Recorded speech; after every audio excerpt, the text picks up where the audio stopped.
Hello, everyone, and welcome back to the RV CANUCKS podcast. We are super happy to be back on the air, and we are celebrating the end of what has turned out to be a very, very busy weekend for the RV CANUCKS. We are just wrapping up the 2025 Toronto RV show, and we are pretty tired. We did. We put in a lot of steps. We saw a lot of units. We talked to lots of people. That was awesome. We actually, just by chance, bumped into two sets of friends down there. One set of friends bought themselves a new park model. And then our other set of friends, we think they may have bought a new trailer. We're really excited to find out what they may have done. And the only reason we know that is they've put their Class C motorhome for sale on Marketplace, and we knew they were looking for something. So we're hoping they come with some exciting news. We saw amazing things. We saw lots of accessories. We met a nice young lady who sells some RV sweatshirts and swag and accessories, and she's got a little business. She's 14 years old. We're going to do a separate podcast just with her. Saw F350. 15, my mistake. Very nice lady. I got to sit in an F350. Melina sat in a Bronco. Really lots of exciting things down there. Mm-hmm. And for the first time this year, we decided to come out from behind the microphone and worked with the Toronto Spring RV Show to do a presentation on day one that was a little bit out of our comfort zone in relation to the podcast. I think individually, Dan and I are not unaccustomed to speaking to crowds. We both have done it for work, but this was a little bit of a different scenario. I think usually when we do the podcast, we're a little more we're notes driven when we're behind the scenes. We're not generally in front of the camera a lot. So it was definitely a learning experience. I would love to do it again. I think we have some good ideas about how we might be able to improve that for next year. But overall, I think it was a pretty positive experience for sure. And it kind of gives the RV show like it presents it in a whole different light when you're on the other side of it. And being able to take part in some of these unique seminars and keynote speakers and whatnot that come in. That actually was definitely the most interesting part for me. Yeah, there's a lot more to the RV show than just walking in and looking at trailers. There's so many interesting stories out there. There's people with interesting businesses. There's people that have gone on some really amazing trips and are planning some amazing trips. And I think that was really what was really interesting about the whole thing, just learning about other people and their stories. Mm-hmm. And I am going to give myself mad props for not passing out directly before our presentation. I don't know if we've ever talked about this on the podcast before or not, but I faint at the sight of blood. And when we showed up, we had 10 minutes to set up for our presentation. We were setting up our tripod that was going to hold the camera for the live stream, which we'll talk about that. We had a little bit of technical difficulty there. But I was setting up the tripod and Dan had just nipped to the washroom before we started, and there was some really sharp metal on the bottom of this tripod, and I sliced my knuckle, which as we're like filming this, I'm going to hold my finger up so everyone can see my boo-boo. But I sliced my knuckle open, and it was, fairly deep. Did not have a napkin, did not have a tissue, did not have a Band-Aid, and kind of started dripping everywhere. And I couldn't walk out to the area where the crowds were waiting. And so I kind of walked out the back door, which was behind this, curtain beside the stage, and just kind of hung my finger outside the door in the cold and just waited for Dan to come back. And with the other hand, I called him, I bet you 17 times, but Dan had his ringer off, everybody. So I put my ringer off so that we wouldn't be bothered during the presentation and it wouldn't be a distraction. So we did get Melina patched up. She's fine. It wasn't, like she said, she faints at the sight of blood, but we got her patched up, so she did amazingly well, and she was well composed when she got on the stage. The stage was a bit interesting. The microphones that the show provided us kind of conked out every 30, 60 seconds while you're talking, so it was a bit of a halting conversation. I think we had the flow okay, but every so often it would just kind of pooch, and then it would come back to life. Well, we managed to get through that, and still everybody stuck around and listened. So at the end of the day, I think it probably worked that way. Yeah, I think it was pretty good. And for those of you who don't know, and those of you outside of Ontario, and if you're listening to this in a year or two on our channel, the day we did this was election day in the province where we were selecting a new provincial government. And our oldest daughter, this is the first year that she can vote. So she was very nervous about it, and she had a bunch of questions, last minute questions about platforms and things that she wanted to talk through before she went to the polls. And the polls were closing like within hours. So halfway through this live stream, she called my phone, and we could see it. I could see the number pop up on my screen, and then our live stream went blank. And I thought, isn't that funny? Okay, I'm seeing a black screen. But then I thought that, you know, it'll be okay. Maybe it was just something on the screen end. And I thought, okay, well, if the video's gone, the audio certainly would be there, and that was okay, and we could maybe still retain the audio. But then we started getting like messages popping up on the screen, and there was a couple of people in the audience who were also watching the live stream, and they were like flagging us down as in like, oh, we can't see you anymore, we can't hear you anymore. So that was super unfortunate. So we ended up losing video and audio for 7 minutes of this live stream, and we got it back. We were able to refresh it in like the next 20 minutes or the last 20 minutes of the presentation. It was okay. But by the end of that night, Dan and I were completely bagged. We were so tired. We decided to get a hotel near the International Center because we were coming back in the morning for a really, really great keynote, which I think we should probably talk about. It was super interesting the next morning.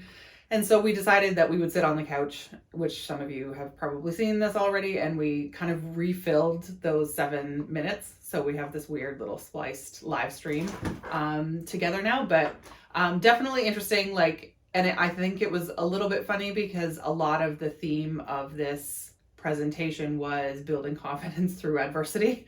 And so we had our share of adversity for this presentation, but all good. I think, you know, it was well worth it, and I'm so glad we did it. And I have, you know, some pretty good ideas, I think, about how we might be able to improve or put a different spin on what we bring next time around. Yeah, you know what? Like everything, you always kind of the day after quarterback it, and you have some ideas. But like I told Melina, listen, we got it done. I'm happy with it. We learned some stuff. We'll continue pushing on ahead. And the next day was really interesting when we got to hear from the president of the KOA, and she came up and gave some really interesting information about the RV industry and camping. It was just a really interesting conversation. Yeah, it was a really good presentation. She's a great speaker. What I found really valuable is like the depth of analysis that the KOA does on camping in general, and specifically to Canada. She was talking about the report that they produced for Canada, which some of the statistics in that we had actually used the night before for our presentation.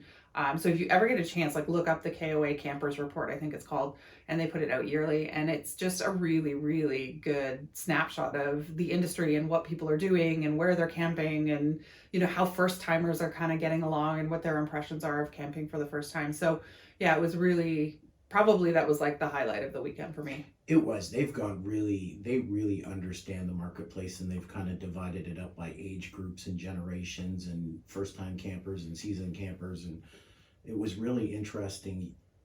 You asked a question about Gen Z and how they camp, and it was interesting. Gen Z really wants technology. Her answer was Gen Z really wants technology, say booking the campsite, getting there. Until they get there, then they don't want it at all. And that was surprising to me. I learned something new. Mm-hmm. Yeah, and listen, one of those statistics actually formed the start of our session, and that was that 50% of campers only ever travel within 160 kilometers of where they live, which absolutely knocked my socks off. As you know us, we love to travel far, and we started this channel or this podcast so that we could teach people how to travel further on their vacations from work. And I think, you know, the whole basis of our talk on Thursday was, you know, what if staying close is actually holding you back from some of those really, really amazing travel experiences, some of the best that you will probably ever have as a traveler, right? And I was so thankful for that information to kind of reinforce what we talk about a lot, and just hopefully encourage people to go a little bit further, even when things, you know, don't go super well. Yeah, so we talked about traveling as a new RVer, and we talked about how you can travel further. And even afterwards, everything was wrapped up and you're just kind of down by the stage, and a few people were just chatting informally. Even people who've traveled a while, seasoned travelers, still wanted some more tips on how to travel further. And we're talking about people that have put down some serious kilometers or miles. And so that was really interesting because I think the information applies whether you're brand new or you've been at this for 10 or 15 years. There's always something new to learn. For sure. And I think some of the reasons that people sort of typically give for kind of staying close or maybe not even choosing camping as an activity is, being with the familiar. People don't want to travel to places they've never been. There's uncertainty around, what happens if you break down, what happens if somebody gets sick, that are keeping people closer to home.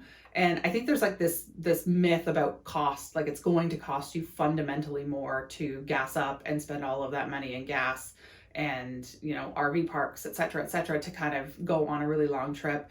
And there's kind of this desire or this like FOMO, fear of missing out on like other types of typical vacations, kind of like all inclusives and trips to Europe and all of these like far flung places. But I think Dan and I have talked about this a lot, and I think a lot of this in our experience really comes down to confidence. Yeah, it comes down to confidence, and when you have a bit of adversity and you get through that adversity, it builds your confidence. It makes you feel like you can do something more. And I think for us, this goes back to one of our very first, I think it was our first big road trip, really. We were traveling from southwestern Ontario up to Pancake Bay on the shores of Lake Superior, and that's about an hour, 45 minutes north of Sault Ste. Marie. And we decided we were going to do a loop through Michigan up to Pancake Bay and then back through Sudbury and home. Well, on our first night, we were in Michigan. We were traveling down a nice, quiet Michigan interstate. The sun was a half an hour from setting. There wasn't too much traffic. Everybody was relaxed. The girls were in the back seat, and just up to the left-hand side of the road, I could see a bit of commotion. So I moved over to the right to give them lots of room. And by the time we got up to the commotion, I looked in front of us and there was a dead deer in the right lane, and I couldn't obviously go to the left because that's where the commotion was, and down on our right hand side was a steep ditch. And I looked at Melina and I said, hang on honey, we're gonna have to take this one square. And the deer went right underneath the truck and you could hear it, but I don't think we were too worried. And then we looked in the rearview mirror and the little 8-foot pop-up camper went 2-3 feet up in the air and slammed down, and we went on another 5 or 10 minutes and we could slowly see the bikes drifting out of sight. They were on a rack on the back of the bumper of the pop-up camper, and the weld had broken.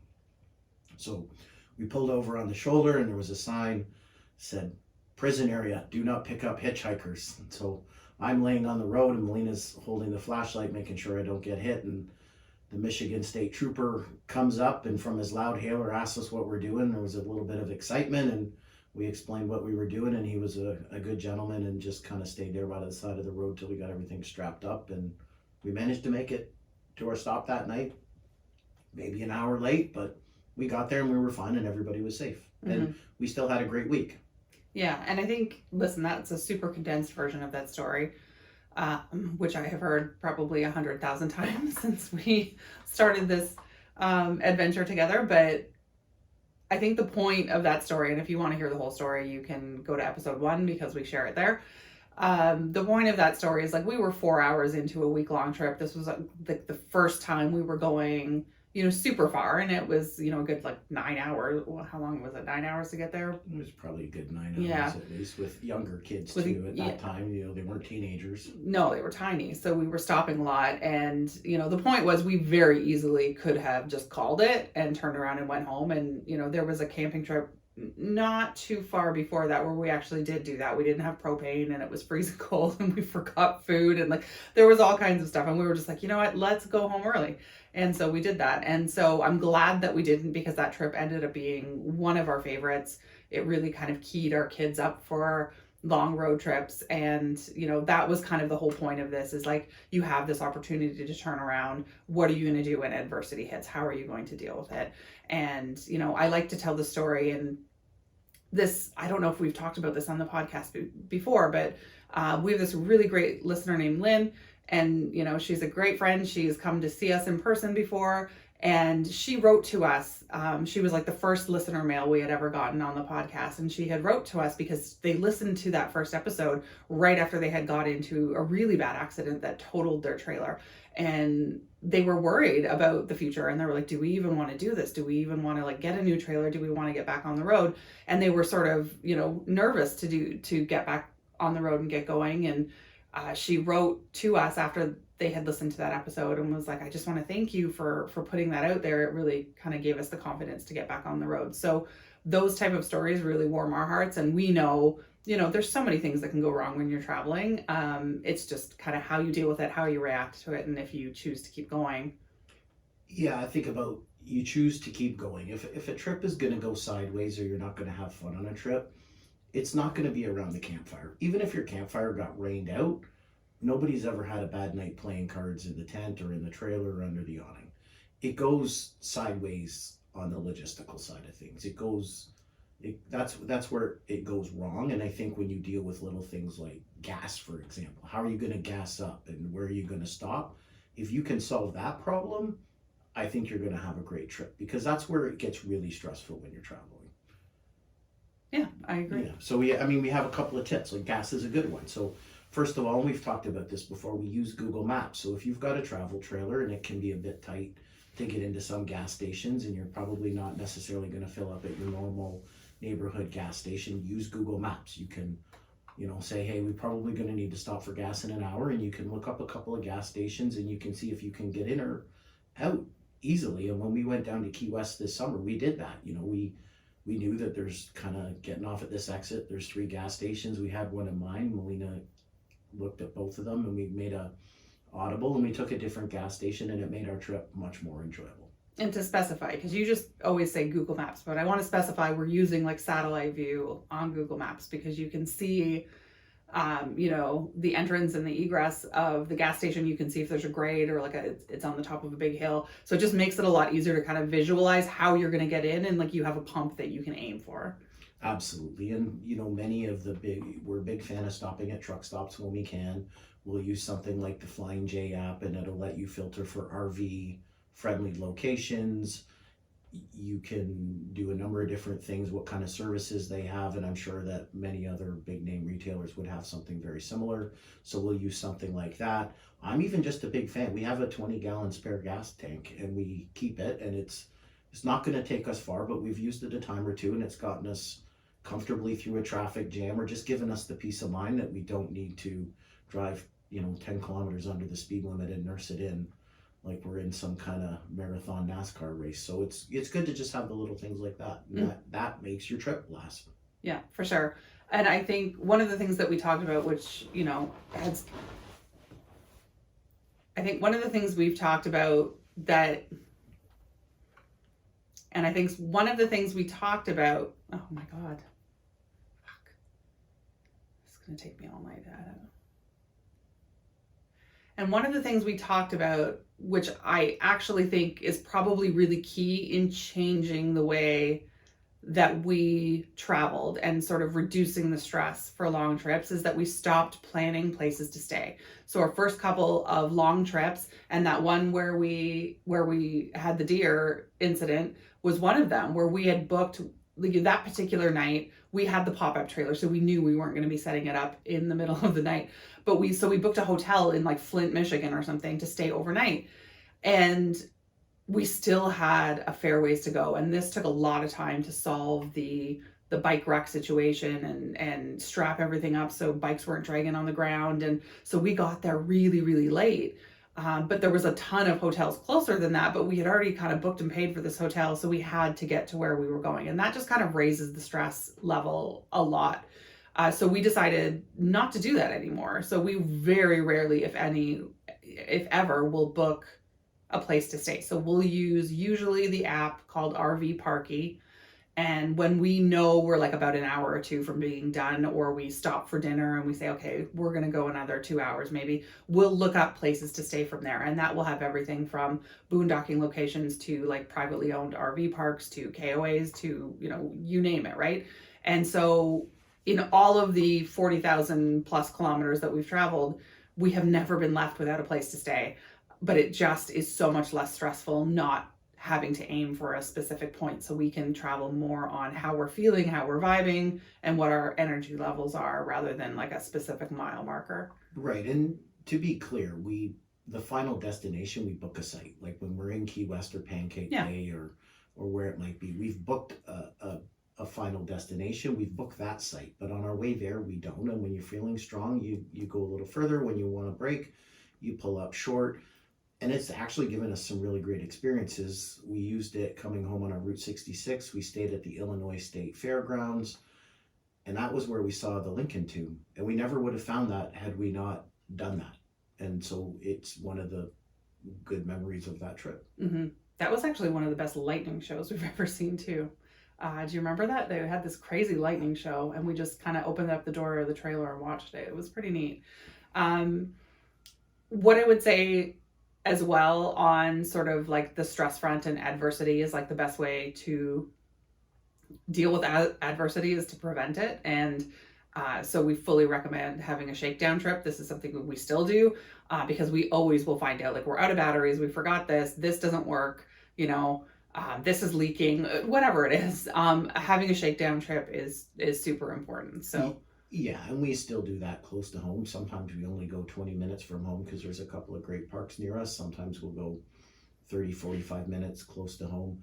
We've had some shakeout trips where we've called it off and come right back home, but I think a shakeout trip is good because, we close the door on the trailer every October and we're ready to go. We can just pop in there and we can hit the road as soon as the first nice weekend comes in the spring, and yet we do a shakeout trip and we're like, I don't know what we were thinking in October. Mm-hmm. Another important part, and we mention this a lot, but maybe not often enough, is that I think it's so important for both spouses to know how to operate the rig. Every aspect of that rig, both of you should be able to know, whether it's your spouse, your travel partner, your child that you travel with that's an adult and can operate everything, but knowing how to drive the trailer, back it up, parallel park it if you need to, know where the reservations for your sites are, know how to gas it up, know how to empty your black water and your gray water. Those are all super important because it takes the stress off the other person who normally does that. And it's okay to have kind of like, specific jobs that each person does. And I think, in a relationship, you always fall into that avenue where like you do certain things and I do certain things, and that's just kind of the natural order, and that's okay. But there is this inherent stress on somebody. If Dan was doing 100% of the driving and 100% of everything else, and he was laid up with the flu, we're basically stuck, right? Mm-hmm. We can't get on the road until you feel better. Whereas if you're not feeling well, you can lay down in the truck and, we can hit the road and go, and everybody knows how to hitch up and get on the road without you. The other part, absolutely. The other part I'll add to that is there's probably a couple of systems you may not ever use. Hopefully you never have to use them, but you should at least know about them. If you have an electric jack on the front of your trailer, there's probably a manual override in case it conks out. You should know how to use that. And we've used that once or twice. Maybe a battery's pooched or a blown fuse, so we've done that. The other thing is if you have a tip out on your trailer, there's a manual way to bring in your tip out. We've never had to use it, knock on wood. Think of all the good luck charms you can right now and wish us well, but I know there's a spot to do it, and I know there's an adapter, and I know it's in the cutlery drawer, and if I have to do it, I'll check the manual, but at least I know that I'm not going to panic. I'll just have to take a few minutes, read the instructions, and I can bring it in. And that's another area where maybe you want to know just a couple of more systems about your trailer that you might not use every trip. Mm-hmm. And one of those would be, you probably know it and you have known it at one point in time, but maybe it's not sitting in your brain, and that is the exact height of your rig. Yeah, you should probably know the height of your rig. We have maybe found this out the hard way. Fortunately, we've never had an accident. We went through St. Louis. I made a wrong turn going through St. Louis. They won't let Dad live it down, but we came up to a low-hanging bridge and it was tagged at 13 feet, and we thought we were about 12 feet, and we thought we'd be okay, and we were nervous, and then there was a truck in front of us, but he wasn't super tall either, and he made it, and we went for it, and fortunately it all ended well. But we did put a little cheat sheet underneath the visor in feet and meters, and we know now that our rig is 12.5 feet tall, not 12 feet tall. So, mm-hmm. And we used that this summer in Key West. We, got onto a bit of a detour in downtown Jacksonville, and we were about to turn left, and we looked over and saw a bridge tagged at 9 feet, and we knew that we kind of had to turn right and find a different way through the city. But, there's two instances where it was good to have readily available just to do a quick reference check. Mm-hmm. For sure. Do you want to talk a little bit about the spare tire? Because I think you have some thoughts on that. Yeah, so we've talked about keeping a toolkit in your car, something that's got some socket, some wrenches, some screwdrivers, some pliers, something that you would pick up at, like, say, Canadian Tire, Harbor Freight, Princess Auto. I found out that the tire iron and jack in an F-150 are not the best tools to change the spare tire on a trailer. So the jack would obviously work, but the tire iron doesn't because they're different size lug nuts. So because I had the toolkit, I could make the change. That all ended well, but this spring what we're going to put in is a breaker bar, the correct socket set, and maybe a little bit more of an I wouldn't say an industrial jack, but something a little more heavy duty to do a tire change. So there's some stuff where if I hadn't known that, it could have been late at night and we would have been waiting for a roadside service to come change the tire for us, but we've got everything in there to do it now this time. Mm-hmm. One of the things that we talked about as well were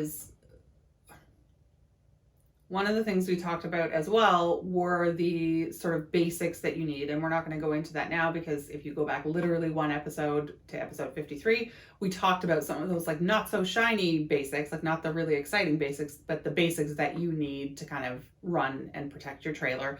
If you are interested in all of the things that we personally use, you can just go on our website, rvcanukks.com/RV basics. And that just has a listing of everything we use and why. But I think at the end of the day, if you are new to this, if you are new to RVing, if you just bought your first trailer, you want just at the very basic minimum, something to level your trailer, something to protect your power system, something to protect your water system, and a good toolkit, fuses, all of that stuff that Dan just mentioned.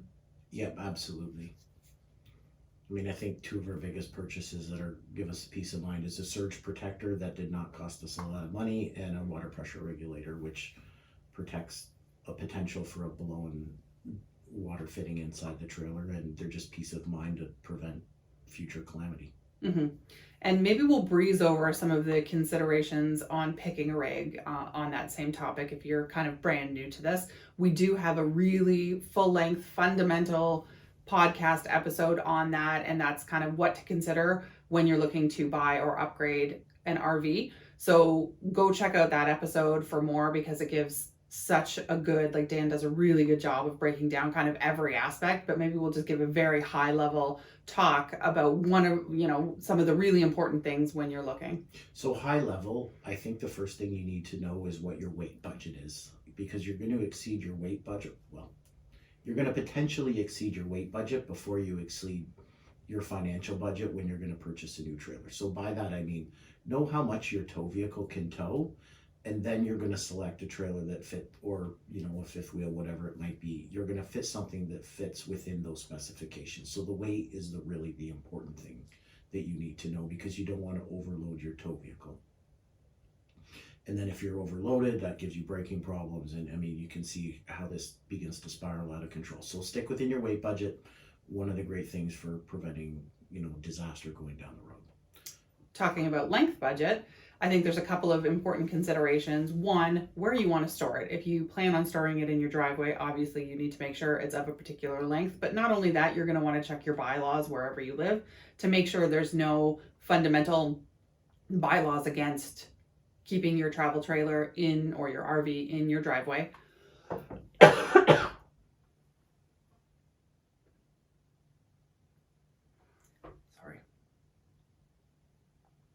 The other thing you want to consider is where you want to camp the majority of the time. If you are getting into this and you know that you want to be a provincial park camper and a national park camper, and that's pretty much going to be 90% of your trips, you probably want to choose something that is like, maximum 35 feet to make sure that you can get a spot in any park that you want to go to. And we see a lot of people pushing this. We see a lot of people giving really bad advice on the internet about how you can push it, even if, a site is rated for, say, 35 feet and under, yet somebody will read the specific description of that site and it says, but it's 50 feet long and, 15 feet wide. Oh, well, we're gonna be able to do it because it's 50 feet long. In actuality, the way that site lengths are determined is not just the length of the pad that your wheels are landing on. It has to do with turning radius. It has to do with obstacles, trees, rocks, drop toilets, anything that's blocking the way that you need to get into your site from. So please keep that in mind so that you are not disappointed. But those are kind of the two major considerations from a length standpoint. Yeah, and there's advantages to length. The longer the trailer, probably is going to sleep a few more people, have more conveniences. Maybe it's a little bit more luxurious, so that's the advantage of a long trailer.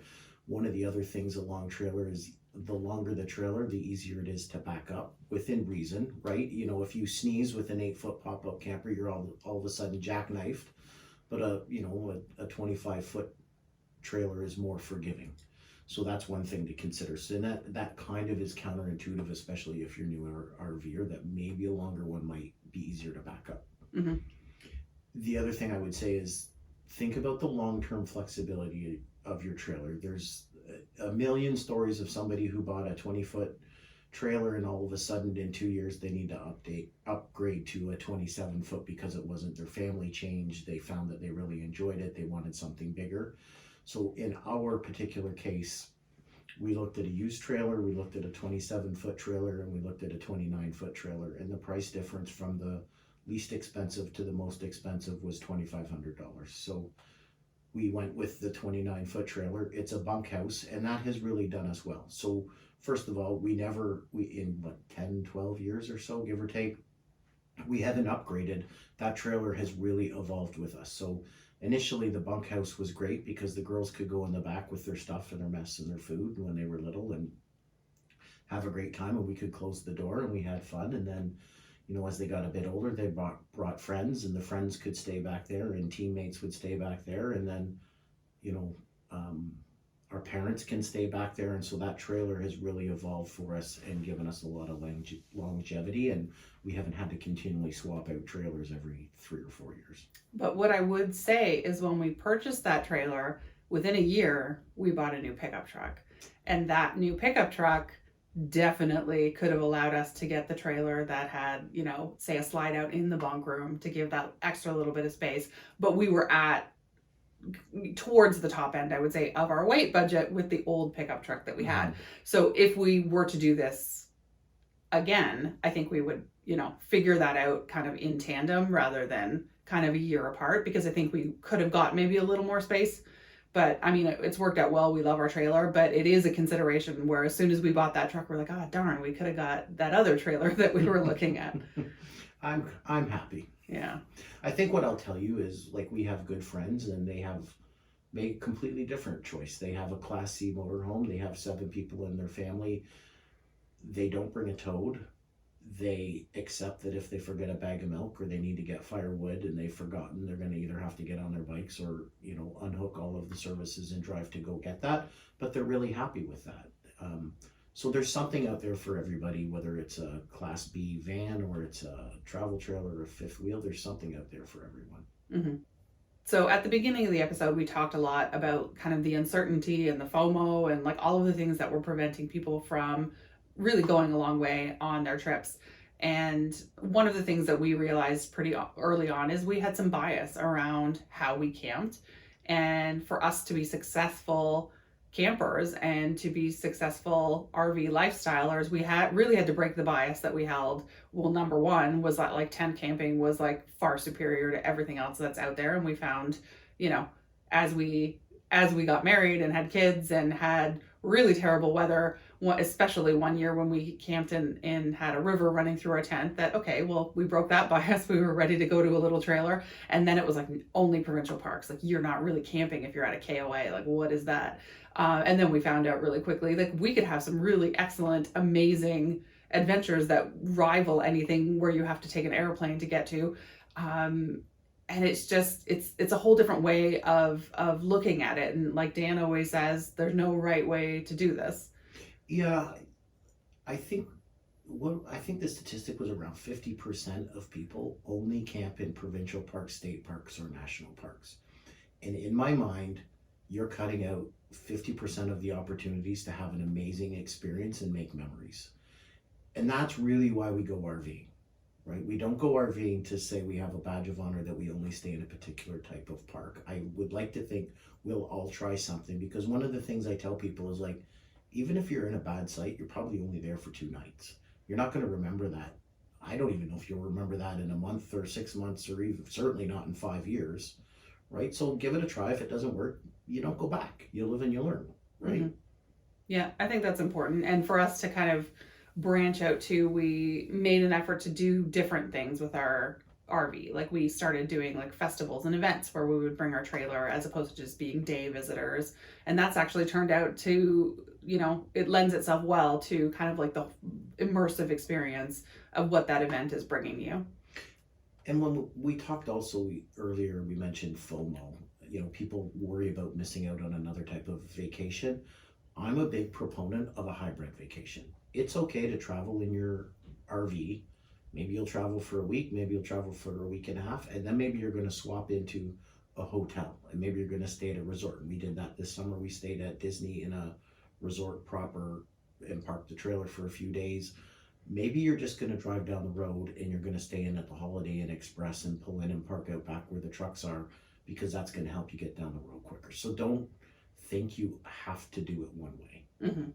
And I would say to those who, I was thinking about this when we were doing preparation for this presentation we were doing, and all of the ways that people like to vacation and all of the vacations that they brag about. And like, listen, Dan and I are fairly well traveled when it comes to kind of, traveling across the pond and traveling across North America and hopping on flights to get to places and, non-camping vacations.